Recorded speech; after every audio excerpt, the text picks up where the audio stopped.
ယခုပေါ်ပြမှာကတော့တရုတ်နှစ်တကူမှာလက်ဆောင်ပေးတဲ့ပစ္စည်းများဖြစ်ပါတယ်။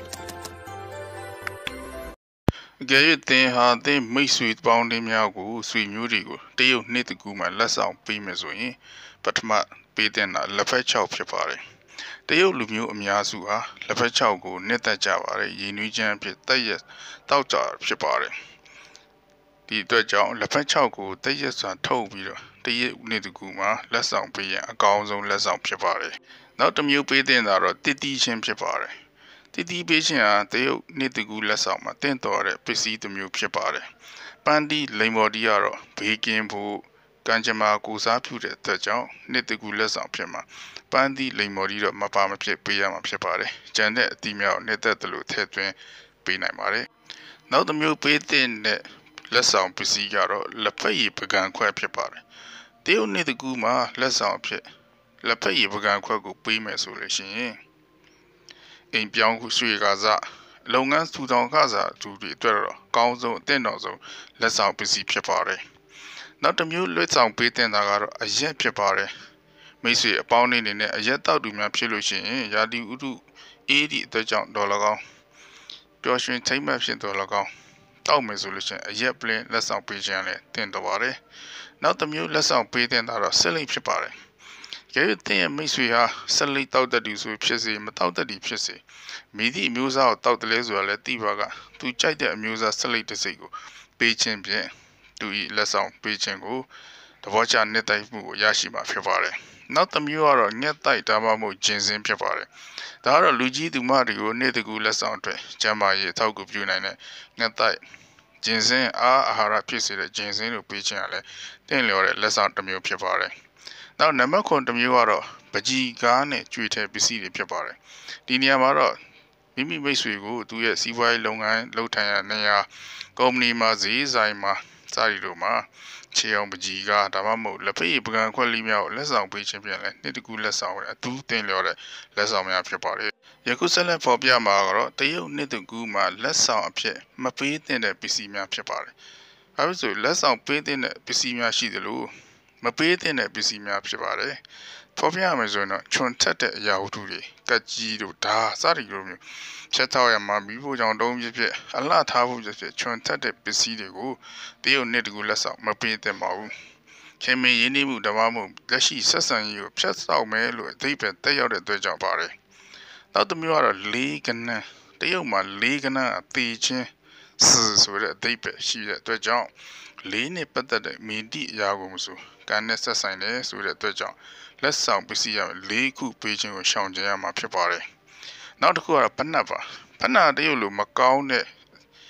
တန်နဲ့ဇီဆိုတဲ့အတန်လူဖြစ်တဲ့အတွက်ကြောင့်နေ့တကူလက်ဆောင်တဲ့ဖနက်ပေးခြင်းကိုတော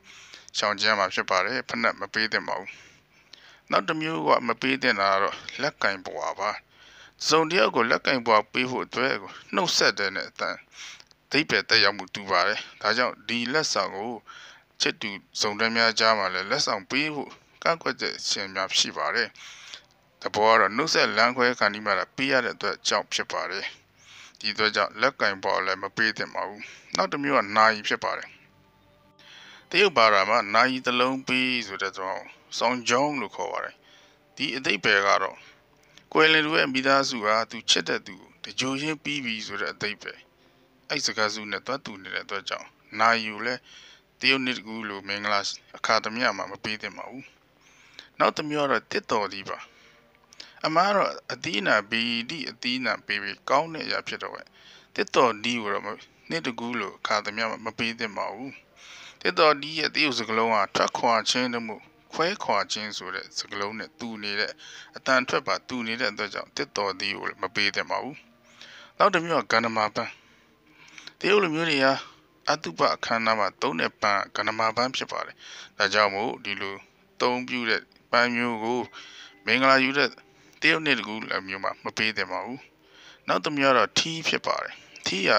တရုတ်လိုဆန်လို့ခေါ်ပါတယ်။တရုတ်စကားလုံးကလမ်းခွဲဆိုတဲ့စကားလုံးနဲ့တွားတူနေပါတယ်။ဒါကြောင့်အသိနမိတ်ကိုမကောင်းတာမျိုးမဖြစ်အောင်လို့ထီးတစ်လက်ပေးခြင်းဟာပေးသူနဲ့လက်ခံသူရဲ့ကြားမကြခင်ဆက်ဆံရေးပြေပြောက်သွားမှုဆိုတဲ့ကိုစားသဘောမျိုးသွားမပြုစေချင်တဲ့အတွက်ထီးကိုမပေးသင့်ပါဘူး။နောက်တစ်မျိုးကတော့ အဖြူရောင်နဲ့အနက်ရောင်အဖြူနဲ့အမဲကိုနာရီအခမ်းအနားတွေမှာကြာခဏသုံးပြကြဖြစ်ပါတယ်အဖြူတစ်မျိုးအလန်းဖြူတဲ့အယောင်ရှိတဲ့လက်ဆောင်ဒါမှမဟုတ်ဒီအယောင်ထုတ်ပုတ်တဲ့စက်ကူတို့ကိုစားအိတ်တွေကိုနှစ်တကူမှာပေးခြင်းကိုရှောင်ကြဉ်ရမှာဖြစ်ပါတယ်နောက်တစ်ခုကတော့မှန်ဖြစ်ပါတယ်မှန်နေရတရေတစီတွေနာနာဘာဝတွေကိုဆွဲဆောင်နေလို့ယုံကြည်ကြတယ်ဖြစ်ပါတယ်ဒီအတွက်ကြောင့်မှန်တွေကိုလဲလဲကွဲတတ်ပြီးတော့သူတို့ရဲ့ဆိုးဝါးတဲ့နမိတ်ဖြစ်စေတဲ့အတွက်ကြောင့်ဖြစ်တယ်။ရဲလိုအသိနမိတ်မကောင်းတဲ့ပုံစံမျိုးကိုမလိုတဲ့အားတဲ့အတွက်ကြောင့်မှန်ကိုလည်းပေးခြင်းရှောင်ရမှာဖြစ်ပါတယ်။နောက်တစ်မျိုးတော့လက်ဆွဲခေါင်းပြီးဖြစ်ပါတယ်။လက်ဆွဲခေါင်းပြီးရတော့မိတ်ဆွေတင်ငယ်ချင်းများလက်ဆောင်အဖြစ်လဲဆွဲရတော့ခေါင်းပြီးမပေးသင့်ပါဘူး။လဲဆွဲတွေကျိုးတွေဘီးတွေကပတ်ကဲ့လို့အရာများဟာရင်းနှီးတဲ့ဆက်ဆံရေးနဲ့ဆက်ဆံတယ်လို့တရုတ်လူမျိုးများထင်မြင်တယ်။ဒါကြောင့်မို့ဤရာတွေကိုတော့ချစ်စုံတွဲများကပေးလိရှိတာမျိုးရှိပါတယ်။နောက်တစ်မျိုးကတခြားသောလူများနဲ့မတူတဲ့အယူဆဖြစ်ကောင်းဖြစ်နိုင်ပါတယ်။ဖျောင်းနိုင်ပေးခြင်းဖြစ်ပါတယ်။ဒါမှအဖြစ်တော့ဖျောင်းနိုင်ပေးလို့ရှိရင်ဖျားလူသားမှုပါဖြစ်ပေမဲ့ယခုလိုမျိုးမင်္ဂလာယူတဲ့အချိန်ကမှဖျောင်းနိုင်လက်ဆောင်ပေးခြင်းအားနာရီခန္ဓာမှာသုံးတာအသေးပဲ